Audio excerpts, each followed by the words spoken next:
Israel ও ফিলিস্তিন দুটি নাম, কিন্তু এর পেছনে আছে এক ভয়ঙ্কর ইতিহাস, যুদ্ধ, রক্তপাত আর শত শত বছরের দুঃখগাথা। আজ জানবো আসলে কেন এত যুদ্ধ, এর পেছনের মূল কারণ কি।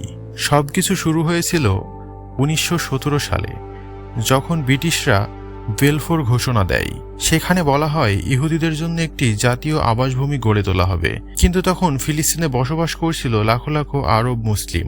ইসরায়েল রাষ্ট্রের জন্ম 1948 সালে হঠাৎ করেই গড়ে ওঠে ইসরায়েল রাষ্ট্র। ফলাফল, হাজার হাজার ফিলিস্তিনি বাড়িঘর ছেড়ে উদাস্ত হয়ে যায়। এই ঘটনাকে ফিলিস্তিনিরা বলেন নাকবা, অর্থাৎ মহাবিপর্যয়। প্রধান প্রধান যুদ্ধ ও সংঘর্ষ 1948 সাল, 1967 সাল ও 1973 সালে তিনটি বড় যুদ্ধ।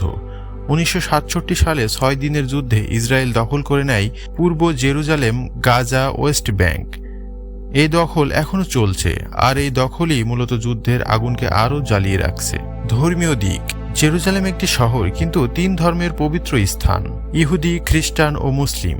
3 ধর্মের মানুষই এই শহরকে দাবি করে। এই ধর্মীয় দাবি একে রাজনৈতিক সমস্যায় রূপ দিয়েছে।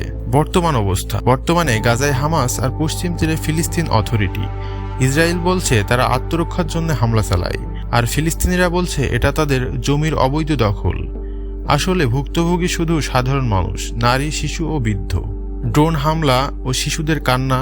এই যুদ্ধ থামবে কবে, নাকি এটি চলতেই থাকবে প্রজন্মের পর প্রজন্ম ধরে? এই প্রশ্ন আজও পৃথিবীর সবচেয়ে কষ্টদায়ক প্রশ্নগুলোর একটি। ভিডিওটি ভালো লাগলে লাইক দিন, শেয়ার করুন, কমেন্টে জানান আপনার মতে এই যুদ্ধ থামানোর পথ কী হতে পারে।